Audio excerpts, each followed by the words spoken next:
For most of us, saving money feels like a sacrifice, something that really takes away from fun and enjoyment in life. But what if saving could actually become something that you enjoy and look forward to? Well, in this video, I'm going to share strategies that help me find fulfillment in saving and investing so that you don't have to feel like you're giving up on fun and giving up on life so you can get ahead financially. Instead, you'll see how saving and investing money can be as rewarding as spending it. So tip number one is to find enjoyment in progression. I used to think that I was just addicted to video games. I clocked 15 to 20 days of playtime in pretty much every Call of Duty from Modern Warfare 2 all the way through to Black Ops 3. That's nearly 3 full weeks each year dedicated to gaming. But when I first started my business in 2016, I realized what I was hooked on wasn't the gaming itself, but the sense of progress that it gave me. Leveling up and hitting new ranks in the game give me this sense of accomplishment. However, whenever I started putting that same energy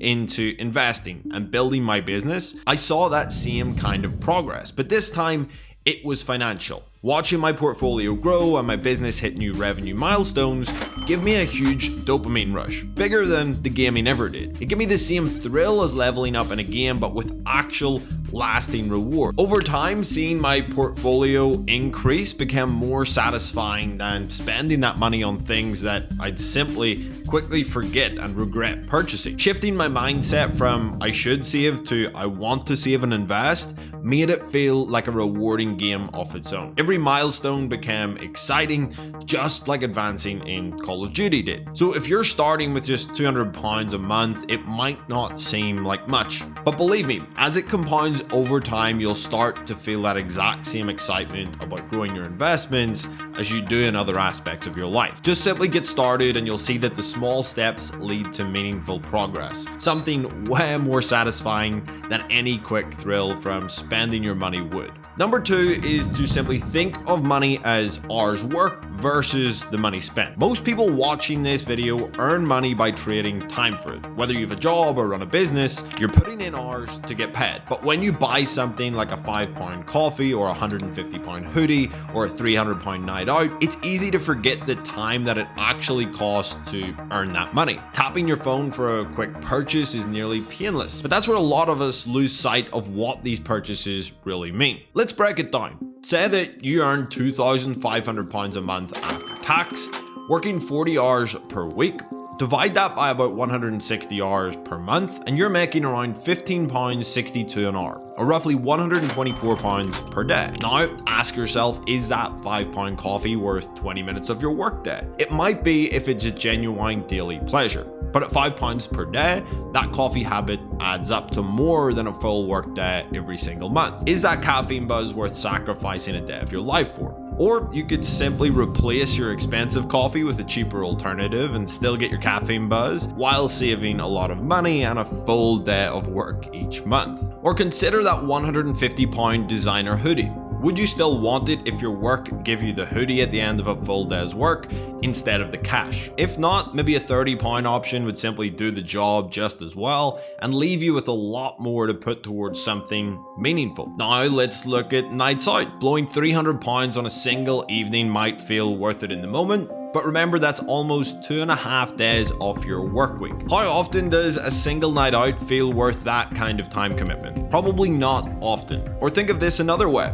Would you go for a few random beers on a Friday night if you then had to work Saturday and Sunday? Or would you simply rather a few days off? That's the trade that you're making. But on the other hand, spending £750 on a golf trip with your friends that gives you incredible memories, now that might be worth it for you. For 6 days of work, you're getting an experience that could bring you long-term enjoyment and memories for a lifetime. So make sure the things that you're spending money on really are worth the time that you're putting into them. When you start to see purchases as hours worked, you're more likely to think twice about where your money goes. It encourages you to spend intentionally so that you're working for things that are truly worth your time. What's worthwhile will be different for everyone, but taking a minute to weigh these decisions up will help you get the most out of your money and your life. Rule number 3 is having a clear goal. When it comes to managing money, a huge part of actually wanting to save and invest rather than spend on impulse is having a clear sense of why you're doing it. This isn't just about generic goals like having a cushion or saving for retirement. It's about connecting your spending today and your saving to things that truly matter to you, so that you can prioritize them over instant gratification. Think about what's truly important to you. Is it financial freedom? Is it traveling the world? Is it buying your own home in 3 to 5 years, starting a business, supporting your family?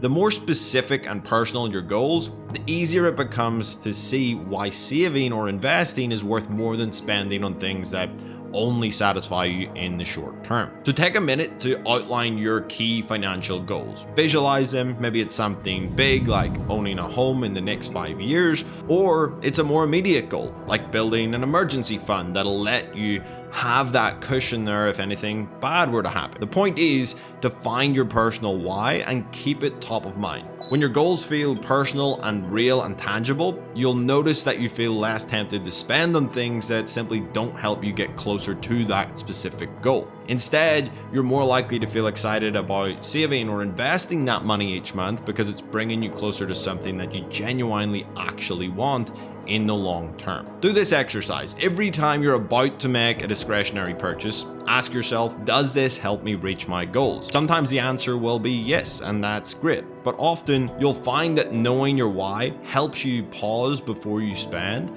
and ask if that money could be simply better serving you somewhere else. Would I rather have this designer hoodie right now or a house in 3 years from now? Probably the house, but in that moment you might think the hoodie's a better decision if you don't think about it. Thinking about the trade-off makes that decision much easier. Learning to want to save instead of spending isn't about depriving yourself. It's about shifting your mindset and aligning your money with what truly matters. First, focus on finding joy in seeing the progress. Watch your investments or savings grow just like you would with any other goal. Secondly, remember that your time is your real currency.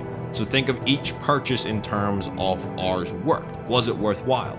And finally, make sure to define your personal why for saving, so you're always clear on what you're working towards. With these strategies, saving and investing can be just as rewarding as spending, if not more. If you enjoyed this video, make sure to go ahead and subscribe down below, hit the like button, and I'll see you in the next one.